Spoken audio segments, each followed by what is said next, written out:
Astaghfirullah wabarakatuh. Alhamdulillah wassalatu wassalamu ala Rasulillah wa ala alihi wa sahbihi wa mawalah wa la hawla wa la quwata illa billahi wa ba'du. Baik, kita lanjutkan kajian kita masih membahas tafsir surah Al-Ghasyiyah dan kita masuk pada ayat ke-8. A'udzubillahi minasyaitonir rajim. Bismillahirrahmanirrahim. Wujuhu yawma idzin na'imah bi sa'yiha radiyah fi jannatin 'aliyah la tasma'u fiha laghiyah fiha 'ainun jariyah fiha sururun marfu'ah wa akwabun mawdu'ah wa namariku masfufah wa zarabiyu mabsuthah. Pada hari itu banyak wajah-wajah yang berseri-seri, merasa senang karena usahanya sendiri. Mereka dapat surga yang tinggi. Di sana tidak mendengar perkataan yang tidak berguna. Di sana pula ada mata air yang mengalir, dan di sana ada dipan-dipan yang ditinggikan.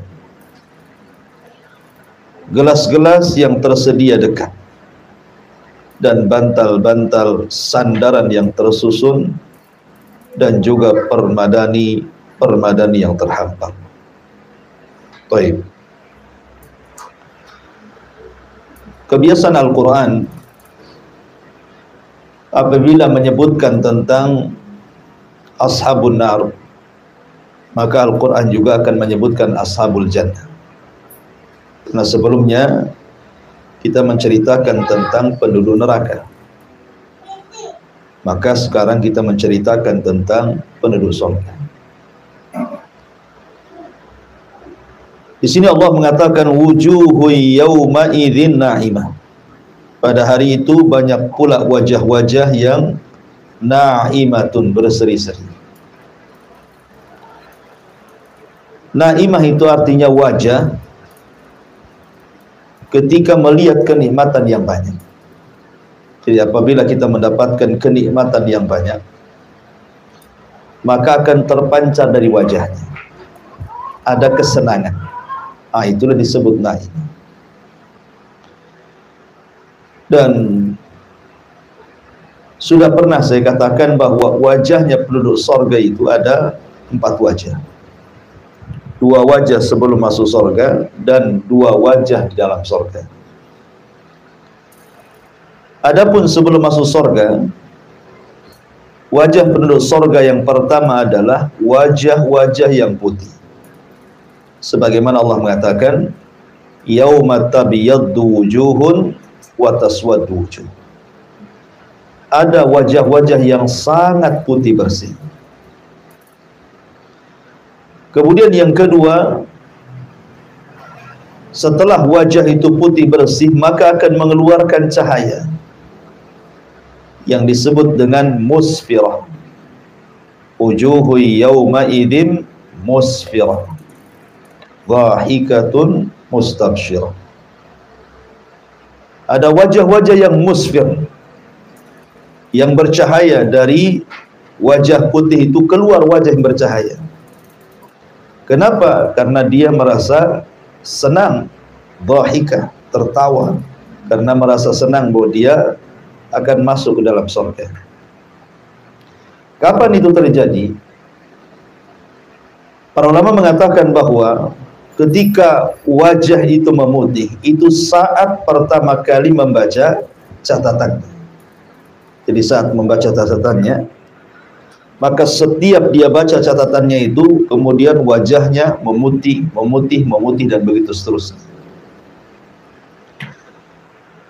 Kemudian setelah itu baru musfir, dan itu di akhir setelah dia membaca catatan, sambil dia mengatakan ha umuqra'u kitabi, karena dia sudah tahu isinya. Dia mengatakan silahkan baca catatanku. Disitulah wajahnya musfir, dari wajah yang putih itu mengeluarkan cahaya. Kemudian orang ini masuk ke dalam sorga, maka inilah wajah ketiga, wujuhu yawma idzin na'imah.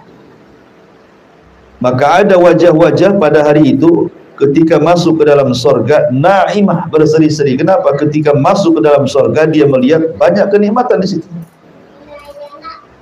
Baru yang terakhir radiyah, wajah-wajah yang penuh dengan redha. Di sini Allah mengatakan wujuhu yauma idzin na'imah. Di dunia saja ikhwan, kalau kita mendapatkan nikmat, tentu kita akan senyum-senyum kan. Tidak mungkin orang dapat nikmat tiba-tiba menangis kan. Senyum-senyum, pasti ada masalah kan. Artinya di dunia saja kalau orang mendapatkan nikmat itu pasti nampak dari wajah. Tidak ada nampak lelah, letih, kayaknya ada pikiran, tidak ada. Itu di dunia. Gimana nikmat akhirat gitu ya, nikmat surga yang tidak pernah dilihat mata, didengar telinga, terlintas pun tidak, ya tentu sangat berseri-seri lah, tidak mungkin tidak berseri-seri. Ya. Lah wajah-wajah yang seperti ini tentu karena hasil usaha dia di dunia. Allah mengatakan li sa'yiha radiyah, karena usaha dia tentunya selama di dunia. Kalimat li sa'yiha radiyah, ulama mengatakan bahwa li sa'yiha karena usaha dia, maksudnya usaha dia itu ketaatan-ketaatan dan amal-amal soleh dia di dunia. Betul-betul dia merasa puas karena diterima oleh Allah Subhanahu wa ta'ala.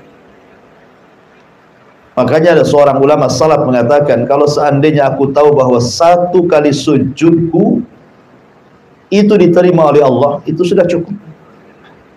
Kenapa? Berarti Allah menganggap dia itu orang yang bertakwa. Kalau dia tahu diterima. Kan kita tidak tahu sholat mana yang diterima, puasa mana yang diterima, sedekah mana yang diterima, kan kita tidak tahu. Cuman kalau seandainya kita tahu satu saja sujud diterima oleh Allah Subhanahu wa ta'ala, itu sudah cukup. Kenapa? Karena kita digolongkan orang-orang yang bertakwa. Sebagaimana Allah mengatakan, innama yataqabbalullahu minal muttaqin. Allah hanya menerima amalan itu dari hamba-hamba yang bertakwa. Cuman masalahnya kita tidak tahu amalan kita diterima atau tidak. Kita cuman hanya berharap saja dan berdoa setiap sholat kita, puasa kita, sedekah kita diterima oleh Allah Azza wa Jalla. Itu saja harapan kita. Tetapi kan kita tidak tahu apa diterima atau tidaknya. Hanya berdoa saja. Ya. Ada juga yang mengatakan li sa'yiha radiyah. Radiyah di sini artinya ketika orang masuk ke dalam sorga, maka dia merasa ridho, merasa senang gitu ya. Ridho kan senang artinya, plong gitu dadanya. Karena melihat kenikmatan yang begitu besar di hadapannya di sorga itu, maka dia merasa ridho, merasa senang kepada Allah Subhanahu wa ta'ala. Ada hasilnya, apa yang sudah diamalkan di dunia itu ada hasilnya di sorga itu. Kenapa kemudian tidak ridho? Karena kenikmatan sorga itu yang memang luar biasa. Saya akan sebutkan 7 kenikmatan sorga. Kenapa penduduk sorga itu sangat senang dan ridho ketika masuk ke dalam sorga. Ma'asyiral muslimin yang dimuliakan Allah Subhanahu wa ta'ala. Yang pertama, di sorga itu tidak ada kesedihan dan tidak ada kekhawatiran. Makanya penduduk sorga itu semua senang, ridho gitu ya. Karena tidak ada kesedihan dan tidak ada kekhawatiran. 2 perkara ini yang selalu menghantui manusia di dunia kan? Sedih dan khawatir. Maksudnya apa? Sedih akan perkara yang sudah lampau, dan khawatir akan perkara yang akan datang. Itu di dunia itu. Manusia seperti itu. Sedih karena usahanya kemudian gulung tikar, sedih karena orang dicintainya meninggal dunia, sedih karena, pokoknya sedih itu biasanya mencakup sesuatu yang telah berlalu. Tetapi khawatir itu biasanya masa depan. Ya, bisa makan enggak, usahanya lancar atau tidak, anak saya sehat atau tidak, akan begitu. Jadi di dunia itu tidak lepas dari dua perkara. Kalau tidak sedih, khawatir. Tetapi di surga itu dua-duanya dicabut. Makanya Allah Subhanahu wa taala menyebutkan dalam surah Al-A'raf ayat 49, udkhulul jannata la khaufun 'alaihim la khaufun 'alaikum wa antum wala antum tahzanun. Masuklah kalian ke dalam surga dan kalian tidak akan mengalami ketakutan, kekhawatiran, dan tidak pula mengalami kesedihan. Tidak sedih dan tidak ada khawatir. Tidak sedih akan perkara lampau, tidak pula khawatir akan masa depan. Itulah surga. Makanya ketika para penghuni surga itu masuk ke dalam surga, apa yang mereka katakan pertama?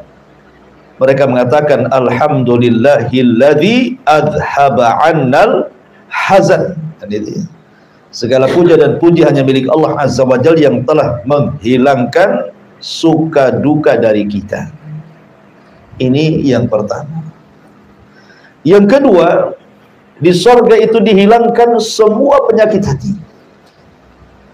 Ya, semua penyakit hati. Tidak ada satupun penyakit hati bersarang di dada-dada penduduk sorga. Dan itu disyaratkan dalam surah Al-A'raf ayat 43. Allah mengatakan wa naza'na ma fi sudurihim min ghillin tajri min tahtihal anhar. Dan kami cabut segala macam dendam yang berada di dada-dada mereka, mengalir di bawah mereka sungai-sungai, dan mereka berkata alhamdulillahilladzi hadana li hadza wa ma kunna linahtadiya laula an hadanallah. Mereka pun mengatakan segala puja dan puji hanya milik Allah yang telah menunjukkan kami kepada surga ini, dan kami sekali-kali tidak akan mendapatkan petunjuk kalau Allah tidak memberikan kami petunjuk. Kemudian senada juga disebutkan dalam surah Al-Hijr ayat 47, wa naza'na ma fi sudurihim min ghillin ikhwanan ala sururim mutaqabilin. Dan kami lenyapkan segala dendam yang berada dalam hati mereka, sedang mereka merasa bersaudara duduk berhadap-hadapan di atas dipan-dipan. Dan ini kenikmatan. Ya. Antum kalau sedang senang di dunia, ya, di dunia saja kita rasakan sekarang. Kalau antum tidak ada persoalan dengan orang, kan tenang hati. Antum tidak ada musuh, ya, tidak ada bermasalah dengan siapapun. Dengan istri tidak ada masalah, dengan anak-anak tidak ada masalah, dengan tetangga tidak ada masalah, dengan tenang, rasanya plong itu. Tapi coba tuh ada masalah. Dengan teman ngaji saja tuh ada masalah, malas untuk ngaji. Nanti ketemu pula sama dia. Padahal masalahnya satu orang tuh. Gimana kalau antum masalah dengan banyak orang, apalagi masa dengan istri, gak kerasa antum tinggal di rumah. Pokoknya nggak kuas saja antum. Itu terasa tuh. Kalau hati itu ada masalah, di surga nggak ada masalah-masalah kayak gini. Jadi ditenangkan semuanya hati kita di surga. Ya, jelas kita redha tinggal di surga, ikhwan, ya kan? Kemudian yang ketiga, penghuni surga itu tidak akan merasa lelah, tidak pun merasa letih. Ya. Allah Subhanahu wa taala mengatakan dalam surah Al-Fajr 35, Allah mengatakan alladzi ahallana daral muqamah min fadlihi la yamassuna fiha nasabun wa la yamassuna fiha lughub. Yang menempatkan kami dalam tempat-tempat yang kekal, maksudnya di sorga, dari karunia Allah. Di dalamnya kami tidak merasa lelah dan tidak pula merasa letih. Dan Allah juga mengatakan dalam surah Al-Hijr ayat 48-nya, la yamassuhum fiha nasabun wa hum wa ma hum minha bimukhrajin. Mereka tidak merasa lelah di dalamnya dan mereka sekali-kali tidak akan dikeluarkan daripadanya. Ini indah sekali. Di dunia itu sering saya katakan 3 perkara yang tidak mungkin lepas dari manusia. Pertama, tidak mungkin istirahat. Dunia bukan tempat istirahat. Yang kedua, tidak selamat dari ucapan manusia. Yang ketiga, tidak mungkin selamat dari kematian. Tidak selamat dari kelelahan, tidak selamat dari ucapan manusia, tidak selamat dari kematian. Itu dunia itu. Mana ada di dunia ini orang istirahat? Tidak ada. Antum harus cari kerja, lelah, capek, gitu ya. Ngurus anak, lelah, capek. Ngurus pasangan, istri ngurus suami atau sebaliknya, lelah, capek, gitu. Capek di dunia ini, apa yang nggak capek? Lagi enak-enak tidur ada masalah, bangun lagi. Nah, selesaikan masalahnya. Selesai masalah ini, datang pula masalah yang lain. Jadi di dunia ini tidak mungkin orang itu istirahat, gitu ya. Pasti ada aja masalah. Masalah keluarga, masalah ekonomi, masalah tetangga, masalah masyarakat, macam-macam masalah itu. Diomongin orang, diomelin orang, difitnah orang, macam-macam, ya kan? Tetapi orang masuk surga itu tidak akan ada keletihan dan tidak ada kecapean, karena nggak kerja di surga itu. Nggak ada di surga kerja, kerjanya lain. Dan tidak pernah capek. Nggak perlu antum datang ke Pak Jul minta diurut di surga itu. Pak Julnya pun udah senang, malas juga ngurut orang. Ya kan? Artinya bahwa nggak akan lelah, capek, nggak perlu kita ini minum obat, nggak ada asam urat, nggak ada gula, nggak ada kolesterol, nggak ada. Pokoknya nggak lelah dengan penyakit di surga itu. Murni memang Allah buatkan seenak mungkin orang tinggal di surga itu, luar biasa.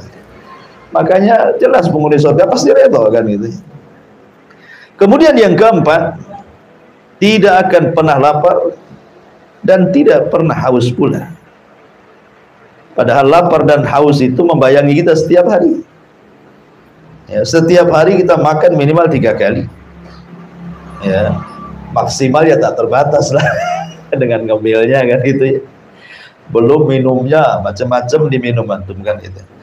Lalu Allah Subhanahu wa taala berfirman dalam surah Thaha ayat 118 dan juga 119, Allah mengatakan, "Innalaka alla taju'a fiha wa la ta'ra." Wa annaka la tadma'u fiha wa la tadha. Sesungguhnya kamu tidak akan kelaparan di dalamnya dan tidak akan telanjang, artinya pasti akan berpakaian. Ya. Dan sesungguhnya kamu tidak akan merasa dahaga dan tidak pula akan ditimpa panas matahari di dalamnya. Jadi enak gitu ya. Maknanya tidak ada kelaparan, dia memang tidak bekerja. Makanan sudah jahit, sudah siap. Minuman sudah siap, bahkan berbagai macam makanan ada, berbagai macam minuman ada. Bahkan nanti saya akan jelaskan gitu ya. Bagaimana antum dilayani oleh pembantu, paling sedikit 1 orang itu pembantu di sorga itu 1000 pembantu. Paling sedikit, 100 khadim. Ya. Paling sedikit 100 pembantu, paling sedikit itu 100 pembantu, dan paling banyak ya tidak terbatas. Dan pembantu itu Allah katakan ghilman. Kemudian disifatkan mukhalladun. Mukhallad itu artinya kekal. Artinya kalau pembantu di dunia ini kadang sebulan 2 bulan udah berhenti, setahun 2 tahun udah berhenti, ya kan? Kadang sakit berhenti, kadang ada masalah berhenti, kemudian buat masalah lagi.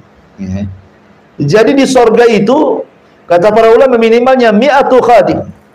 Minimalnya 100 pembantu kita dikasih pembantu. Sebenarnya di sorga itu tidak berhajat kepada pembantu kan.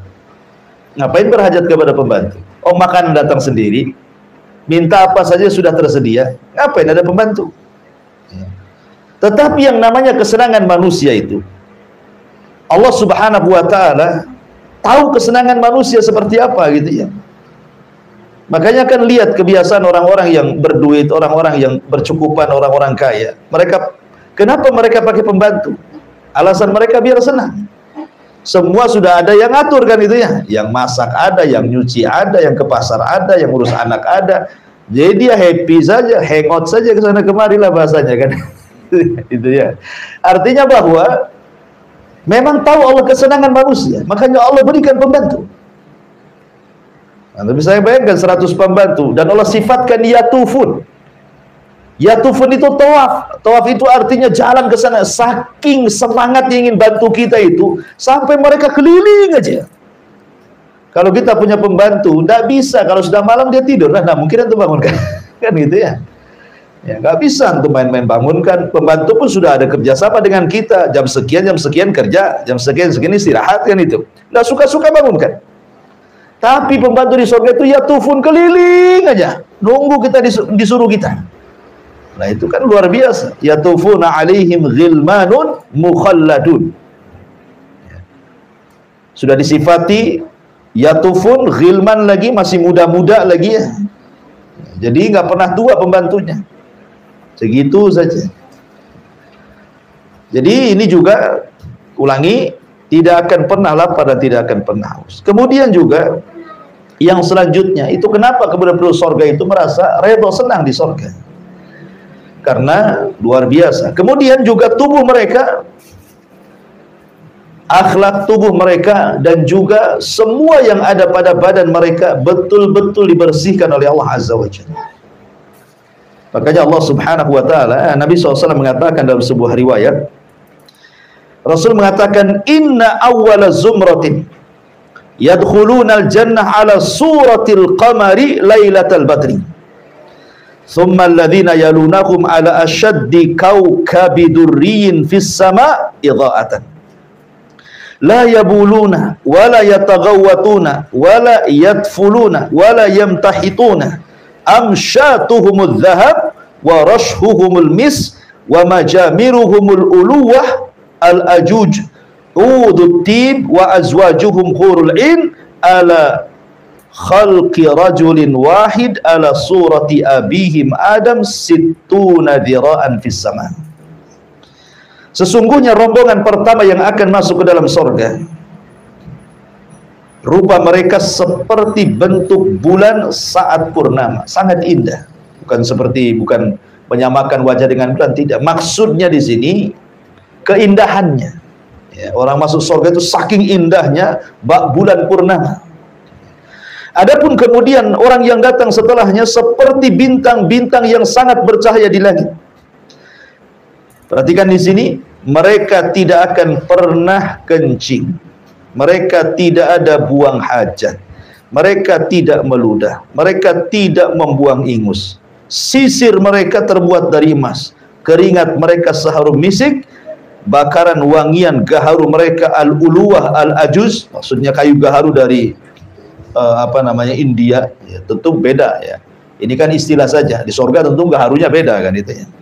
Istri-istri mereka adalah bidadari dengan perawakan yang satu, sama bentuknya seperti moyang mereka Adam alaihi salatu wasalam, tingginya 60 hasta yang menjulang ke langit. Di dunia saja kadang-kadang perempuan tuh pengen tinggi gitu. Di surga tenang, nanti Allah buat tinggi. Ya, ibu-ibu yang pendek sekarang nggak usah sedih. Surga akan tinggi kayak Nabi Adam. Kadang-kadang kan gitu. Tengok YouTube, tengok model, pengen kayak gitu bu ya. Kok saya pendek model ini tinggi, tenang, nggak apa-apa. Ya, model pun belum tentu masuk surga bu. Ya, artinya bahwa kalau kita masuk surga akan ditinggikan seperti Adam. Postur tubuh mereka akan indah. Yang ingin saya katakan di sini, lihat bagaimana Allah bersihkan. Jadi gambarannya seperti ini, kawan. Kalau orang pertama masuk ke dalam surga, maka yang pertama kali dilakukan apa? Mandi dari air salsabila. Minum, mandi dari salsabila. Kemudian setelah itu makan hati ikan paus. Lah ketika dia mandi itulah dia dihilangkan semua kotoran badannya, dibersihkan semua kotoran hatinya, sehingga ketika masuk ke dalam surga tidak pernah kencing, tidak pernah buang hajat, tidak pernah meludah, tidak ada ingus, bahkan tidak mengeluarkan madi, wadi, mani, semua tidak keluar. Ya. Pokoknya yang membuat jijik di bumi itu tidak ada di surga. Betul-betul dibersihkan itu badannya, kan luar biasa. Kita saja kadang-kadang ingus kita sendiri jijik gitu. Apalagi ingus orang gitu. Kotoran sendiri aja jijik kadang-kadang. Tapi di surga luar biasa. Ya, sampai ada seorang ikhwan bertanya, kalau begitu nggak ada toilet Ustaz di surga? Ya nggak ada. Ngapain ada toilet di surga pula gitu. Lalu kenapa mereka itu makan minum? Gimana cara buangnya? Cara buangnya dengan cara sendawa dan berkeringat. Ya, cara membuang hajatnya itu kalau tidak sendawa maka berkeringat. Dan keringatnya bau misik. Makanya di sini mengatakan keringat mereka seperti bau misik gitu. Kita saja kadang-kadang ke WC umum, kalau bau itu tidak jadi, ditahan kencing. Malas di sini bau, cari tempat lain aja, cari pom bensin lain. Ini kotor kali di sini. Di surga itu luar biasa. Kenapa penduduk surga itu radiyah? Betul-betul senang dan redha. Ya karena seperti ini. Ya. Kemudian selanjutnya penghuni surga itu bukan hanya itu saja, dia robah bentuk fisiknya. Ya, mungkin yang di dunia dianggap tidak tampan di surga tampan, di dunia dianggap tidak cantik, di surga semua cantik. Kenapa? Karena ketika Allah Subhanahu wa taala menceritakan tentang sukul jannah, di surga itu ada pasar kan? Kata Nabi SAW, inna fil jannati lasuqa, di surga itu ada pasar. Ya'tunaha kulla jum'ah, mereka datang setiap hari Jumat. Di dunia namanya hari Jumat, di surga namanya yaumul mazid, hari tambahan nikmat. Kemudian Rasul mengatakan, fatahubbu rihus shimal fatahsu fi wujuhihim wa thiyabihim fayazdaduna husnan wa jamala.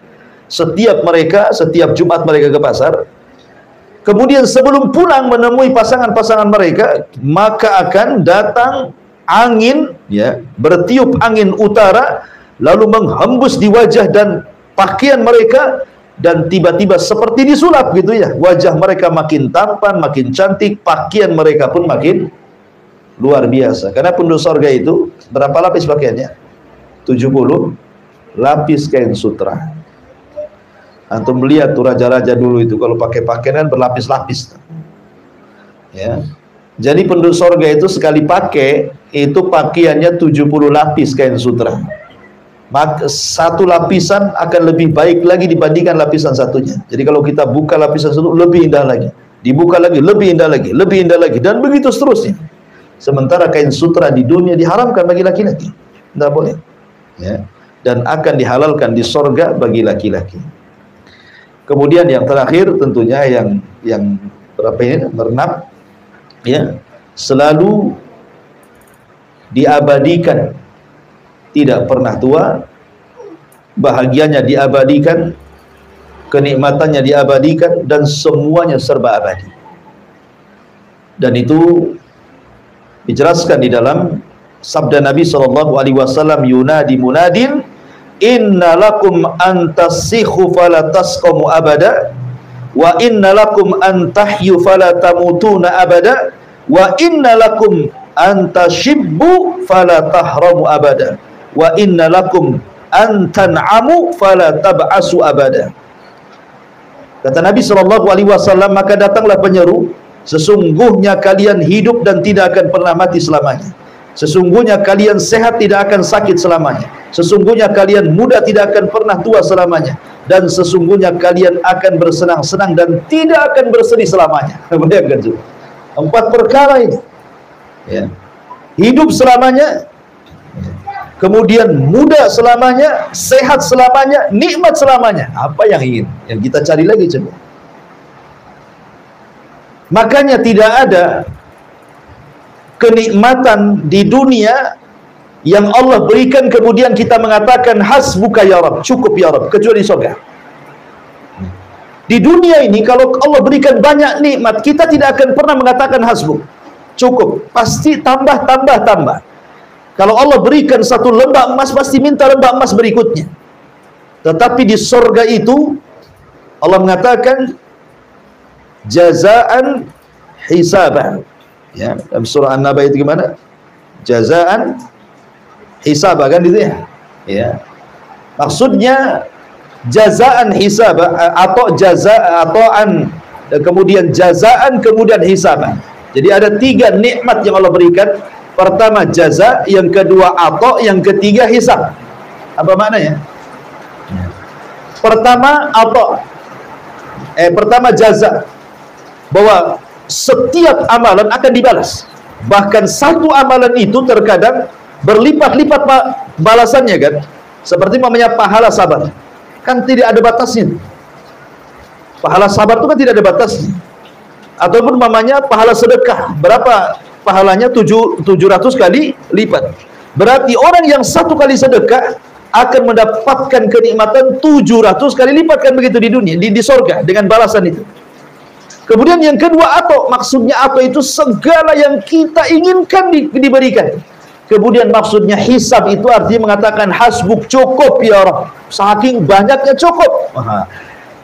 Mana ada orang katakan cukup di dunia? Nggak ada. Kalimat cukup itu hanya disebutkan oleh penduduk surga saja. Cukup ya Rabb, sudah cukup ya Rabb. Sebagaimana ketika Allah Subhanahu wa taala kemudian mengatakan saluni ma syi'tum, mintalah sesuka kalian. Fa hadza yaumun mazid, ini hari tambah nikmat kepada kalian. Apa yang mereka katakan? Ya Rabb, alam tubayyid wujuhana wa tudkhilana al-jannah wa tubaiduna anin nar. Ya Rabb, sudah cukup, engkau sudah memutihkan wajah kami, kau masukkan kami ke surga, kau keluarkan kami dari neraka, apa lagi? Ya kan? Jadi tidak ada orang yang mengatakan hasbuk kecuali penduduk surga. Karena memang kenikmatannya, sekali lagi, orang penduduk surga tidak akan mati selamanya, tidak akan sakit selamanya, tidak akan tua selamanya, dan akan mendapatkan kenikmatan selamanya. Wajarlah penduduk surga itu. Ya. Dan yang terakhir tentunya adalah kenapa penduduk surga di sa'iha radiyah, sangat redha, sangat senang itu ya di surga itu, karena masing-masing manusia Allah berikan satu kerajaan. Ada yang dapat 2 kerajaan, tetapi minimalnya 1 orang itu, dan itu serendah-rendahnya orang yang masuk surga, Allah berikan kerajaan. Kerajaan yang jauh lebih indah dibandingkan kerajaan dunia. Itu serendah-rendahnya penduduk surga. Bahkan malaikat saja kalau tidak berjumpa izin dulu. Malaikat hendak berjumpa dengan orang yang paling rendah itu izin dulu. Kemudian dikasihkan dayang-dayang, pelayan-pelayan, dan begitu seterusnya. Gimana tidak raja dia? Padahal itu serendah-rendahnya penduduk surga. Makanya Allah mengatakan lisa'iha radiyah. Kemudian Allah mengatakan fi jannatin aliyah, di surga aliyah yang tinggi. Ya, lisa'iha radiyah fi jannatin aliyah, mereka akan mendapatkan surga atau dalam surga aliyah yang tinggi. Dari sini ada pelajaran tentang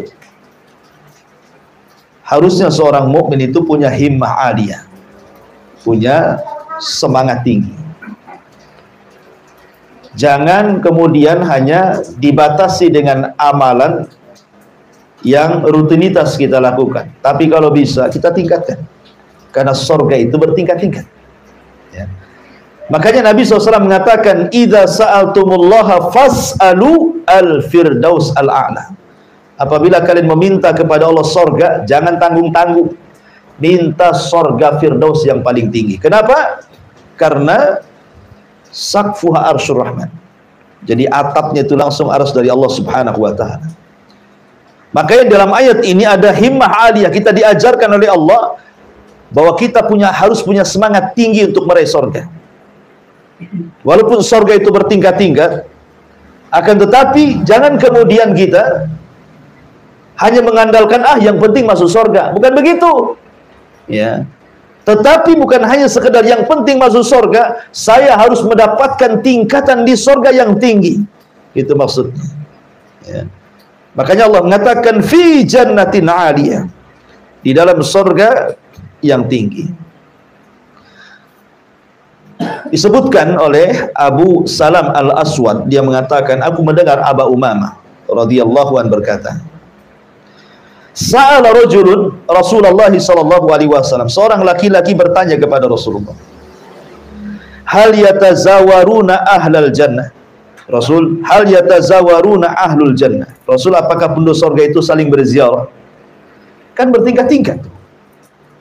Ya, bahkan Syekhul Islam Ibn Taimiyah rahimahullahu taala mengatakan ketika memberikan istinbat dari hadis Nabi sallallahu alaihi wasallam, "Iqra wartaq warattil kama kunta turattil fid dunya, fa inna manzilataka inda akhiri ayatin taqrauha." Baca, tartilkan bacaanmu dan naiklah, pilihlah tingkatanmu di surga. Karena akhir tingkatanmu yang engkau akan dapati sesuai dengan ayat yang kau baca di dunia. Dari sini Syekhul Islam mengatakan bahwa tingkatan di surga itu sebanyak ayat dalam Al-Quran 6.000 lebih, kurang lebih. Ada yang mengatakan sebanyak huruf lagi. Sebagian ulama mengatakan, ada yang mengatakan sebanyak huruf dalam Al-Quran, ada yang mengatakan sebanyak ayat dalam Al-Quran. Satu tingkatan ke tingkatan berikutnya, kata Nabi SAW dalam hadis yang sahih, "Inna fil jannati mi'atu darajah ma baina kulli darajataini kama baina samai wal ardi." Di surga itu ada khusus 100 tingkatan bagi para mujahidin. Antara satu tingkatan dengan tingkatan berikutnya itu jaraknya langit dan bumi. Anda bisa bayangkan, ya, dengan 6.000 lebih tingkatan, sementara satu tingkatan dengan tingkatan berikutnya antara langit dan bumi, kan berarti surga itu betapa tingginya ke atas, kan gitu. Kita tidak tahu kecuali Allah Subhanahu wa taala, dan yang paling tinggi adalah surga Firdaus. Lah Nabi ditanya soal apakah penduduk surga saling berziarah. Sekarang namanya surga yang paling rendah. Seseorang mendapatkan surga yang paling rendah, kawannya pula surga yang tinggi sekali. Macam mana cara menziarahinya? Kan tidak mungkin surga yang rendah menziarahi surga yang tinggi, kan? Mustahil. Karena kalau dia bisa naik, berarti apa faedahnya? Tafawut fil amal. Ya, perbedaan amal itu ada apa faedahnya? Ya, makanya kemudian ada perbedaan amalan itulah dengan perbedaan tempat duduk di surga. Makanya Rasul ditanya, apakah penduduk surga itu saling berziarah? Wahai Rasul, maka Rasul mengatakan, na'am, ya. Caranya gimana?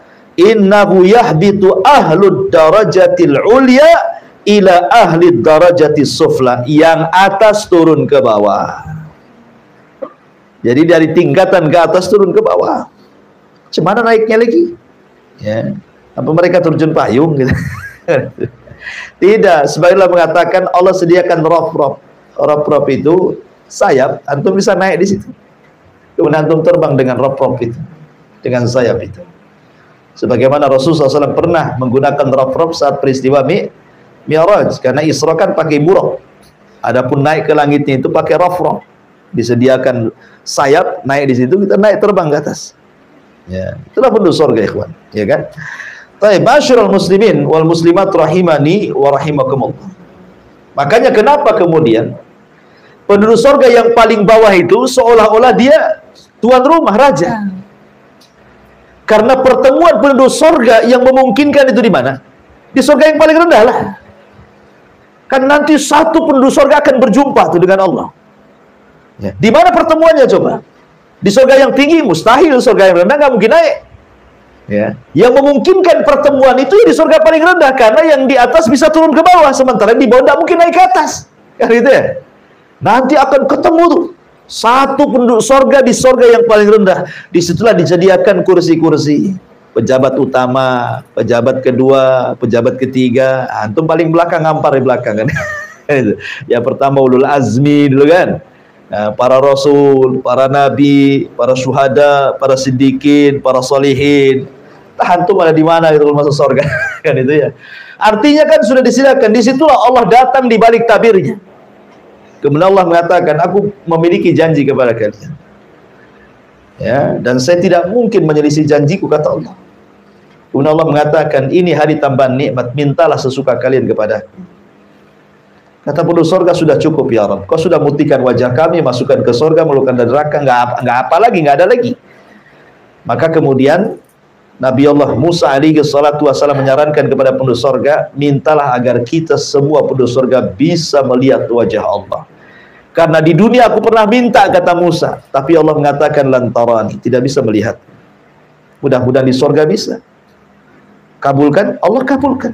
Allah singkap tabirnya yang berupa api dan riwayat berupa cahaya, maka disitulah penduduk surga mampu melihat Allah. Kata penduduk surga, demi Allah, tidak ada kenikmatan yang lebih besar dibandingkan ru'yatullahi azza wa jalla, melihat Allah subhanahu wa ta'ala fi jannatin aliyah.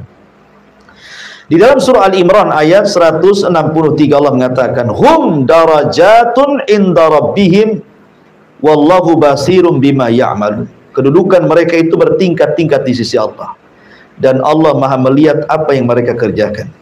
Dalam surah Al-Hadid ayat 10 Allah juga mengatakan, la yastawi minkum man anfaqa min qablil fathi wa qatal ulaika a'dhamu darajatan minal ladina anfaqu min ba'd wa qatalu wa kullan wa'adallahul husna wallahu bima ta'maluna khabir. Tidak sama di antara kamu orang-orang yang menafkahkan hartanya dan berperang sebelum penaklukan Mekah. Mereka lebih tinggi derajatnya daripada orang-orang yang menafkahkan hartanya dan berperang sesudah itu. Allah menjanjikan kepada masing-masing para sahabat itu balasan yang baik. Kata Imam Ibnu Hazm, maksudnya balasan yang baik adalah sorga. Artinya semua sahabat itu masuk sorga, gitu maksudnya, ya. Dan Allah mengetahui apa yang kamu kerjakan. Di sini juga menunjukkan bahwa manusia bertingkat-tingkat, dan di sorga itu ada tingkatan, dan yang paling tinggi adalah maqam mahmud.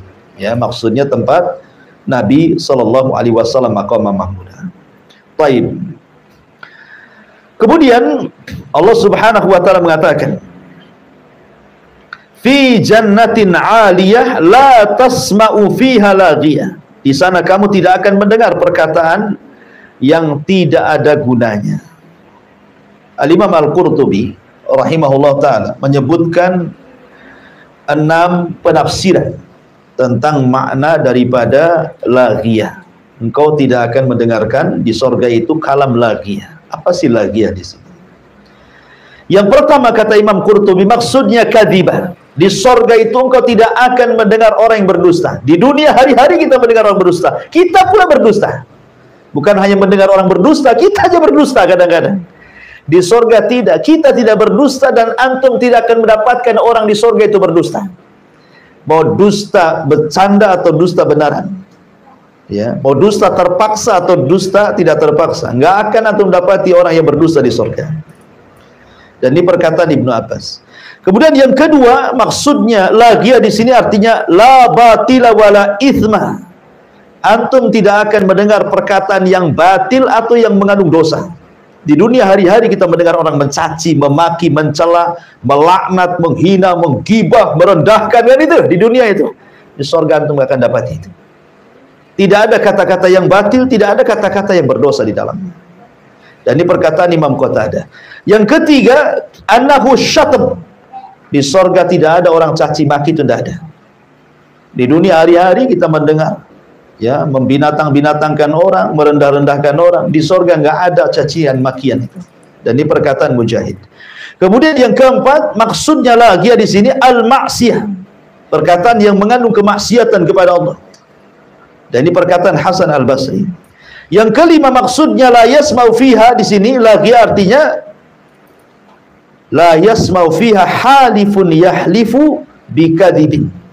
Antum tidak akan mendengar di sorga itu orang yang bersumpah-sumpah untuk sebuah kedustaan. Di dunia kan kadang-kadang kita bisa melihat saksi di pengadilan dibayar suruh sumpah palsu, gitu kan.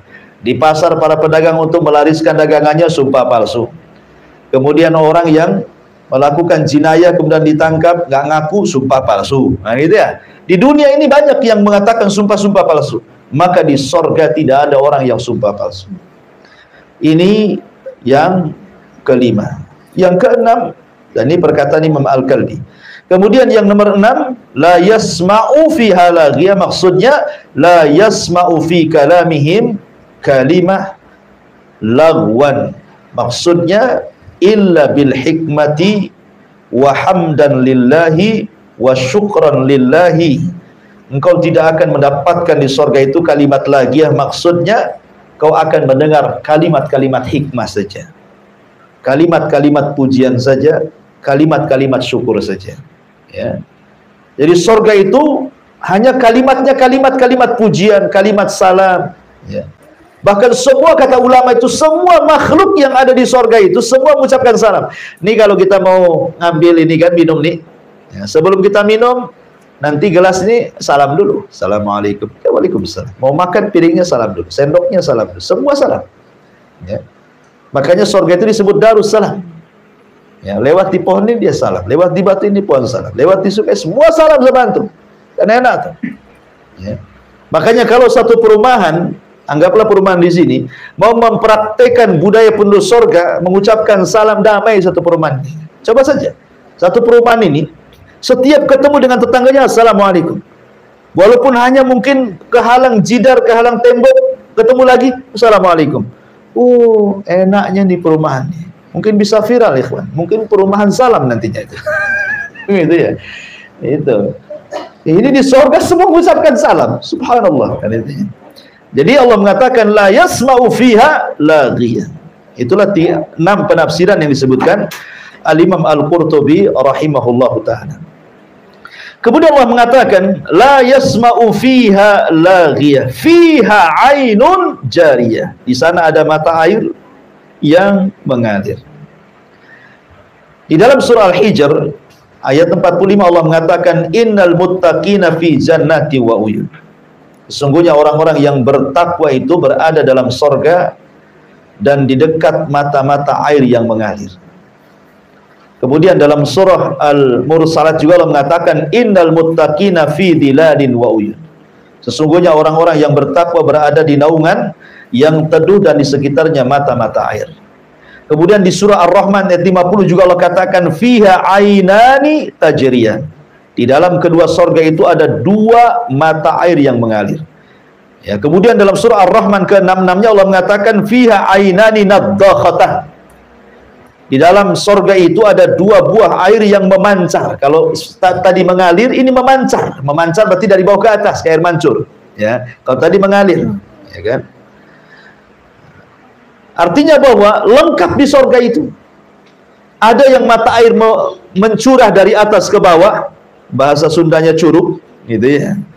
Ada yang kemudian memuncar dari bawah ke atas, pancuran, ada yang mengalir. Antum lihat coba kalau ke Jawa Barat itu. Curug itu jadi tempat rekreasi. Banyak itu dari mana-mana datang. Kadang-kadang berkilo-kilo untuk sampai itu. Hanya ingin melihat pemandangan itu saja. Sejam 2 jam di situ mandi sebentar, foto-foto selfie pulang. Hanya itu saja. Ngabisin duit banyak itu dari mana-mana ke situ. Hanya pengen tahu. Di surga hari-hari di situ kita perlu kita ini kan. Ada yang modelnya curug, ada yang memancar, yang mengalir. Subhanallah. Allah sediakan. Di dunia ini kita harus nabung dulu kita ke tempat rekreasi yang seperti itu. Di surga nggak usah nabung lagi. Memang Allah sediakan untuk antum dan keluarga. Dan mata air itu berbagai macam. Allah mengatakan ada namanya mata air kafur. Mata air kafur. Allah mengatakan dalam surah Al-Insan, innal abrara yashrabuna min ka'sin kana mizazuha kafura ainan yashrabu biha ibadullah yufajjirunaha tafjira. Dalam surah Al-Insan ayat 5 sampai 6, sesungguhnya orang-orang yang berbuat kebajikan mereka minum dari gelas berisi minuman yang campurannya adalah air kafur. Apa air kafur itu? Yaitu mata air di dalam sorga yang daripadanya hamba-hamba Allah minum, yang mereka dapat mengalirkannya dengan sebaik-baiknya. Maksud kafur di sini artinya khamr. Ya. Bayangkan mata air khamr memancar. Antum kalau mau mabuk di dunia, cari minuman yang paling lezat, mahal harganya. Belum lagi habis mabuk, antum caci maki orang. Paling rendah itu kan. Paling rendah itu orang mabuk tuh caci maki orang. Nabok orang, kelahi sama orang, ujung-ujungnya tidur di got kan itu. Sadar. Nyusahin orang mabuk tuh. Tetapi Allah mengatakan khamr di surga itu ladzati lisyaribin, lezat bagi para peminumnya. Ya, wa anharun min khamrin ladzati lisyaribin, dan ada sungai-sungai dari khamr itu lezat. Bukan hanya sungai, ada pancurannya lagi. Ainun kafur namanya. Ainun kafur. Ya, ainun kafur itu artinya khamr yang dicampur dengan kafur. Luar biasa. Taib. Nah, kalau kafur di dunia itu kan maksudnya dibuat dari pohon ya, berwarna putih yang kemudian menimbulkan aroma wangi, itu apa namanya itu? Gaharu atau apa ya? Mungkin semacam itulah ya. Kemudian yang kedua ada namanya mata air tasnim, ainu tasnim. Jadi ada kafur, ada tasnim.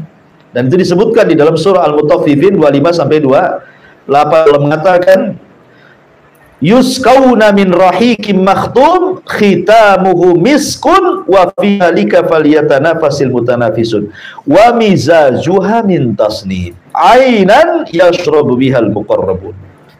Mereka diberi minum dari khamar yang murni, tidak memabukkan, yang tempatnya masih tertutup disegel.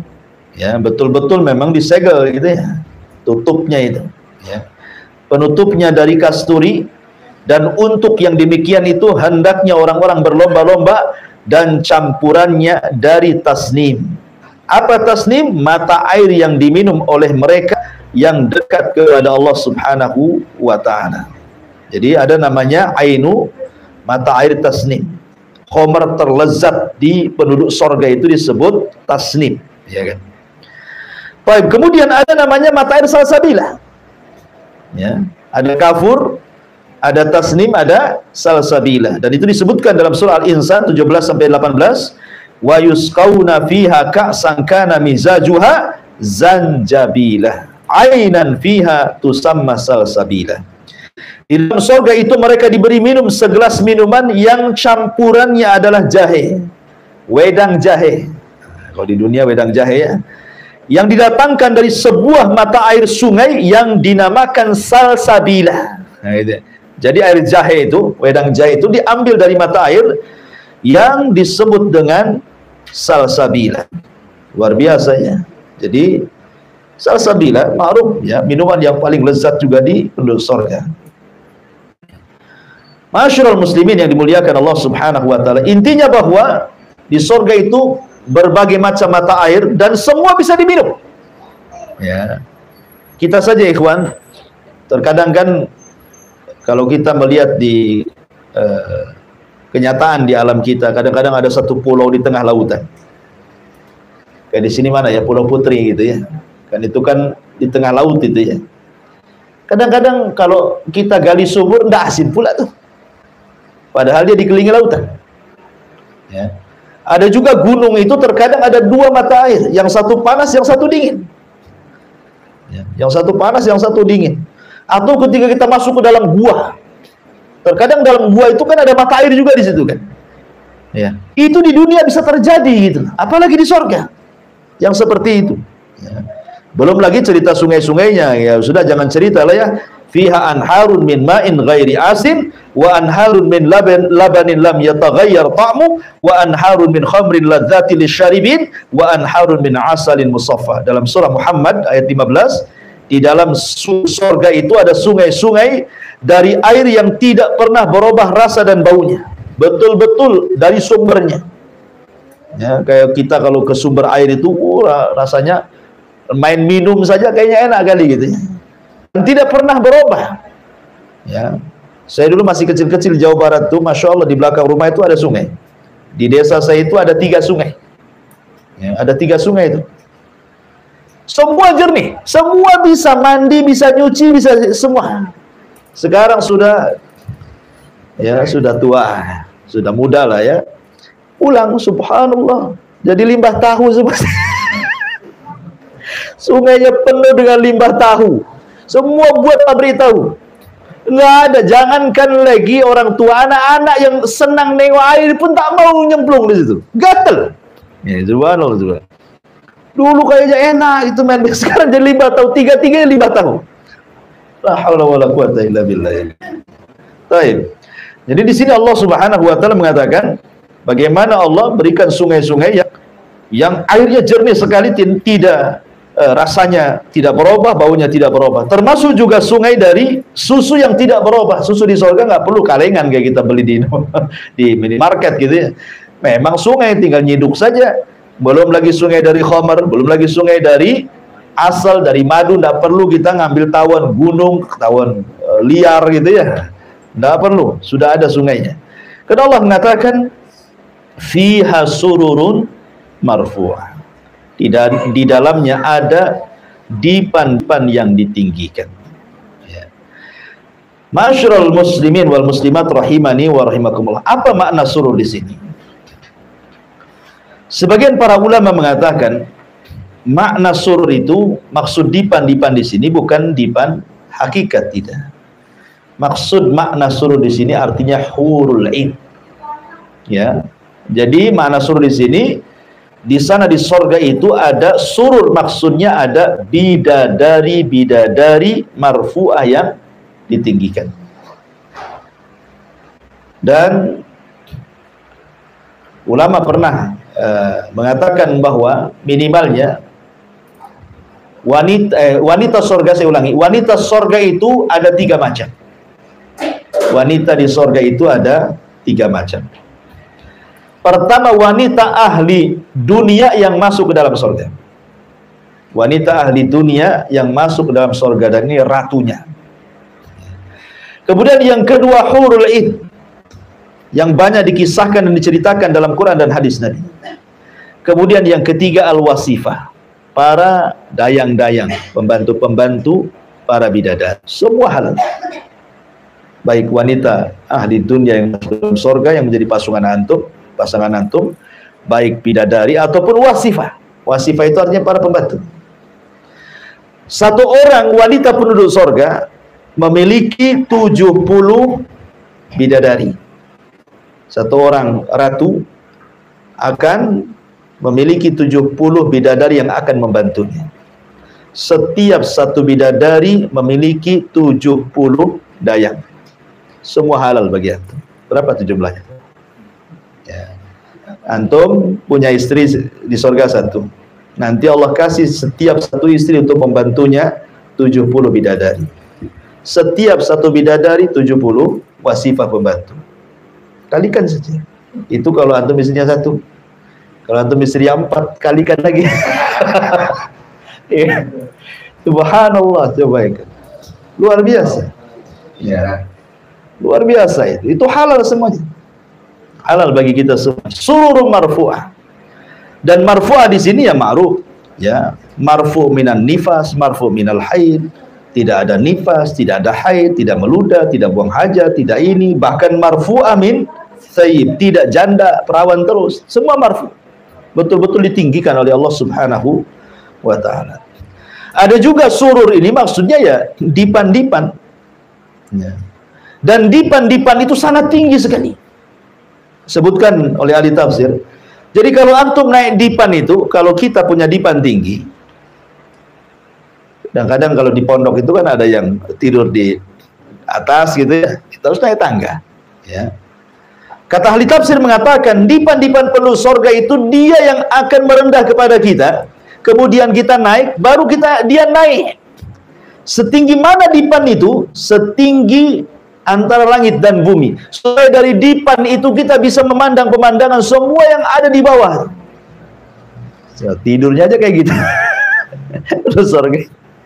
Tidurnya aja kayak gitu. Kadang-kadang kita ini kan sekali-kali pengen lah tidur di luar gitu ya, kalau pas bulan purnama gitu kan. Nah, kalau ada ngampar nengok sama istri sama anak kayak senang begitu. Sorga enggak perlu itu hari-harian tuh kayak gitu. Ya, naik ke dipan, terbang dipannya, nanti antum tengok pemandangan semua yang di bawah sorga itu. Nah, seperti itulah indahnya sorga. Ya. Kemudian Allah mengatakan wa aqwabun mawdu'ah, dan gelas-gelas yang tersedia di dekatnya. Siapa yang mengantar gelas-gelas? Para pembantu yang saya ceritakan. Dan pembantu itu ada yang mengatakan ghilman. Ghilman mukhallad. Anak-anak kecil. Ya.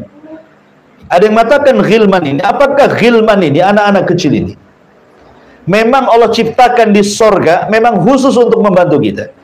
Ataukah anak-anak kecil itu anak-anak dunia yang mati sebelum balik? Ini menjadi khilaf para ulama. Ada yang mengatakan mereka adalah anak-anak kecil yang belum balik kemudian meninggal, baik anaknya orang mukmin atau orang kafir. Karena orang kafir kalau punya anak belum balik, belum punya dosa, dia meninggal. Apa dosa dia kalau diazabkan? Ya, artinya tetap surga mereka, anak-anak orang kafir yang meninggal sebelum balik. Tapi mereka akan dijadikan ghilman, para pembantu. Ya, yatufuna alaihim ghilmanun mukhallad. Ada juga mentafsirkan seperti itu. Juga anak-anak kaum muslimin, ada juga yang mengatakan memang Allah sediakan anak-anak kecil yang lucu-lucu membantu kita. Coba antum punya anak usia 4-5 tahun gitu kan.